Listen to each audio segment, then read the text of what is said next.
अस्सलाम वालेकुम दोस्तों, news update all world channel में खुश आमदीद करते हैं और उम्मीद करते हैं आप सब खैरियत से होंगे। हमारे आज की इस वीडियो में आपके लिए बहुत बड़ी खुशखबरी है। जो साथी सऊदी अरब जाना चाहते थे और फ़्लाइट्स के खुलने का इंतज़ार कर रहे थे, उनके लिए काफ़ी बड़ी अपडेट आ चुकी है।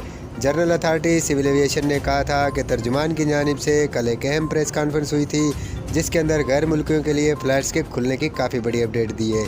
वो मुकम्मल डिटेल इसी वीडियो के अंदर शेयर कर देंगे। जैसा कि आप जानते हैं, जैसे ही लेटेस्ट से लेटेस्ट अपडेट आती है आप भाइयों के साथ शेयर करते हैं।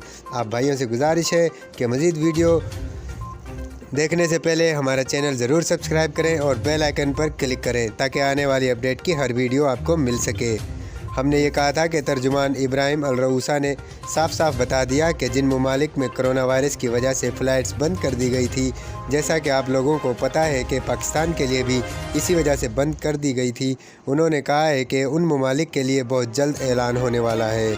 उनका कहने के मुताबिक जिन ममालिक में कोरोना वायरस वापस फैल रहा था, उन 13 ममालिक की फ़हरिस्त शाया कर दी गई है। उनके लिए फ़्लाइट्स नहीं खुलेंगी और बाकी के जो ममालिक हैं जिनमें इंशाल्लाह पाकिस्तान का नाम भी अल्हम्दुलिल्लाह शामिल है, जहां पर कोरोना वायरस का कंट्रोल अब हो चुका है, तो उनके लिए बहुत जल्द ऐलान कर दिया जाएगा ऑफिशियली तौर पर। उनका कहना था कि तैयारियां तो मुकम्मल हो चुकी हैं, बस ऐलान होने का इंतज़ार है।